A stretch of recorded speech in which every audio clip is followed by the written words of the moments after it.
Alright guys, what's going on? This is Otis here, and today's commentary is on how to avoid a ticket. Now, I'm going to give you the most generic or the most common ways on how people get tickets usually.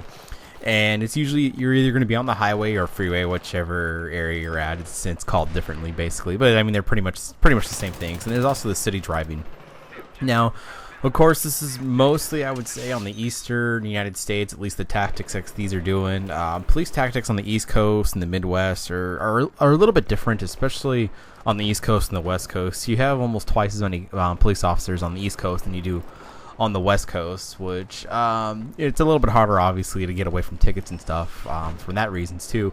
And they also like to do a little bit more speed traps, you could pretty much say, in the East Coast compared to the West Coast. West Coast, usually when you see speed traps, they're going to be out in the freeways, and they're not going to be in the towards like cities or more rural areas. But typically, where you'll see speed traps on the East Coast and in the Midwest is on the outskirts of towns, pretty much when people are starting to come in, and they'll be waiting for you, and they'll usually get you. And if you're an out of towner and you get pulled over or an out of stater, you're pretty much going to be getting a ticket about 90% of the time, guaranteed. And that's just because most of the time when you give a ticket to a person who's out of state or out of at least the county, the chances of you coming back and fighting it are very, very rare. And so typically what you'll do is you'll just end up paying the fine, because overall it'll be cheaper than going all the way back to the state, unless you pretty much are vacationing there for an extended period of time.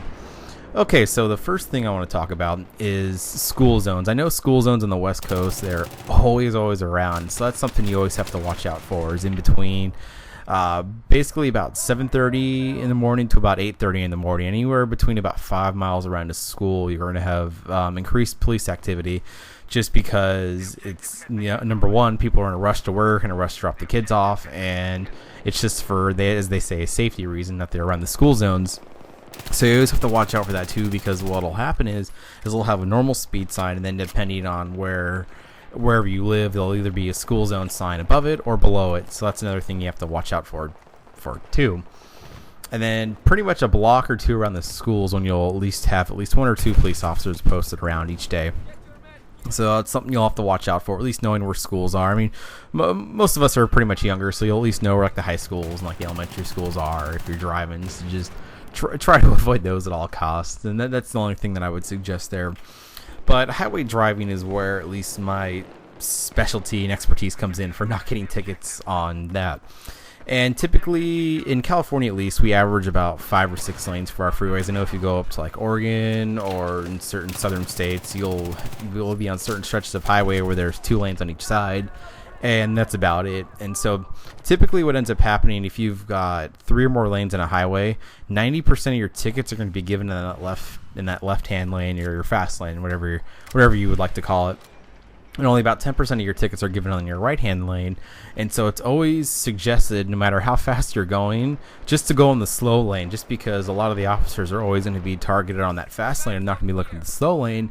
And what ends up happening is when you're going in that slow lane, you're able to be blocked from 18-wheelers and other big vehicles that are going a lot slower. And then when you need to pass them, you can easily just go over to the third lane and then go back over to the slow lane.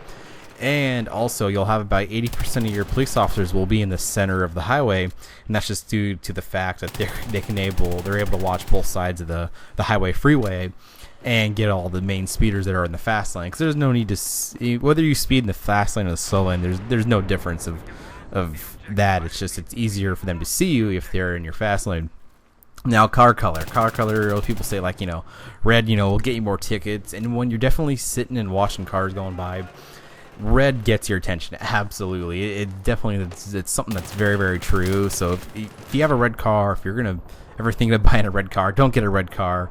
Red cars get the most tickets, followed by yellow get the second most tickets, and then I'm not sure about third, but the vehicles that actually get the least amount of tickets are charcoal colored cars or gray colored cars. And that's just because what typically happens when they're in the far off distance, it's actually really hard to tell where the car is and where the actual road is, and it's really hard to adjust on how fast they're going. Although if they have the LiDAR, the radar system, that can tell how fast they're going. But it could take a little bit of while for the officer to actually notice how fast the car is going or where its official location is at.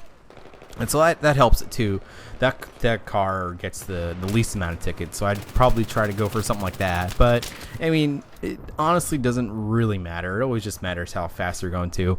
The second thing you pretty much have to worry about too is what kind of area you're driving in, and how the police officers pull you over. And you're pretty much not going to know that unless you live there. I know for California example, you can go about 15 miles and over 10 to 15 miles an hour over the speed limit before you're pretty much even going to get a look at from an officer.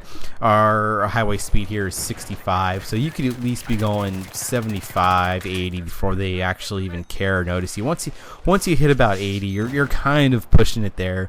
I know if you go up into Oregon, you're pretty much able to go about 5 miles over the speed limit there, and pretty much when you're going that 6 miles an hour over the speed limit on the highway freeway, they are pulling your ass over instantly, immediately. And so that's something you're going to have to learn, too, of where your area generally is. I don't know how it is in Europe, but typically on the East Coast, it's about 8 miles an hour from what I've seen. Talked to my cousin, too. They usually go about between 8 and 10 miles an hour where they start pulling people over, because what you can do is there's two type of LiDARs. There's one that's actually set up in the car where you can set the speed limit to, and there's the handheld one, which you typically see with your motorcycle officers, although some cars are starting to carry them. But typically what you'll see in an actual vehicle is a set one to where the vehicle has to be pointed directly at the highway, where there's the radar on the front of it and the back of it. There's no radar on the side of it. And that's another thing too, which helps in the slow lane, because that front of the car is pointed into the center lane.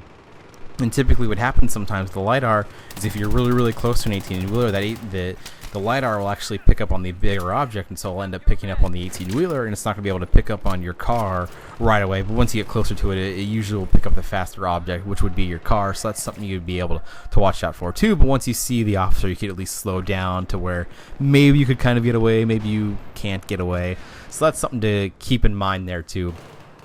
And then also, pretty much on long distance travel, when you're going on pretty much like the California to like Las Vegas, when you're going through a desert and it's just like the 2-lane and the speed limit's like 75, 80 miles an hour, typically what you want to do there when you're traveling, you want to maybe go at the speed limit or maybe even 5 miles an hour, because 75, 80 is already just generically fast enough. I mean, it depends on once you start hitting over 80 miles an hour, it's just not really good for your vehicle. You lose a lot of gas mileage, and just overall it's just not recommended for that too. I mean, if everyone else around you, if there's enough traffic, if they're going like 85, 90, then I would probably suggest always to keep up with the flow of traffic. That's another thing too.